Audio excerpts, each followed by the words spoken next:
Rabu 15 Juli 2020, Kepala Satuan Bangsa dan Politik atau Kesbangpol bersama dengan KPU Lebong mengadakan sosialisasi pemilih pemula dengan mengusung tema Saatnya yang Mudah Memilih dalam Pilkada, yang diikuti oleh peserta perwakilan dari SMA, SMK yang ada di Kabupaten Lebong. Sudah menjadi lazim saat menjelang pemilihan umum ataupun pemilihan kepala daerah. Salah satu topik pembahasan adalah pemilih pemula. Sebagai keterwakilan pemerintah daerah dalam proses demokrasi, memang kami dihimbau untuk melakukan sosialisasi, memfasilitasi sehingga pilkada yang ada di kabupaten kota berjalan semaksimal mungkin.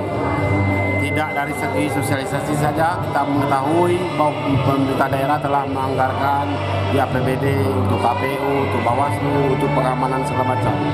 Dan juga khusus untuk masyarakat, kami mempunyai kegiatan melakukan penyuluhan. Tapi pada intinya sekarang kami memfokuskan diri kepada pemilih pemula. Karena pemilih pemula ini pertama dikatakan pemilih yang sangat produktif dan juga mereka termasuk golongan pemilih cerdas. Jadi maksud kami seperti itu.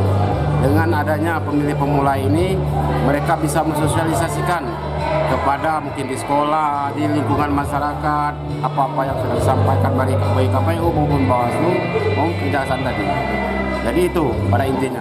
Pemilih pemula adalah warga negara Indonesia atau WNI yang pada hari pemilihan pemungutan suara adalah WNI yang sudah genap berusia 17 tahun atau lebih.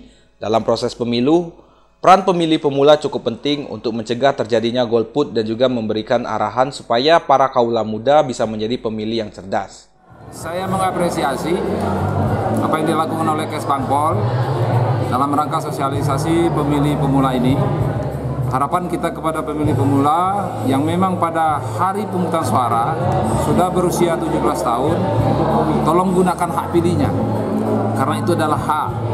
Dan nanti mulai dari tanggal 15 sampai 13 Agustus, petugas kita PPDP itu melakukan pencoklitan terhadap data pemilih. Nah, harapan saya nantinya adik-adik yang sudah berusia 17 pada saat hari pemungutan suara nanti akan dihimbau agar melakukan perekaman KTP, perekaman ke Dukcapil Kabupaten Lebong. Nah, nanti Dukcapil akan mengeluarkan surat keterangan. Nah, apabila sudah melakukan perekaman, maka insya Allah nanti akan didata oleh PPDP kita dan akan terdaftar sebagai pemilih untuk Pilkada di 2020 ini. Terima kasih, dengan adanya sosialisasi ini, saya sebagai pemilih pemula mengucapkan terima kasih karena sudah memberi banyak materi sehingga saya mengerti bagaimana caranya memilih dengan benar. Mita Kintan, Lebong TV melaporkan.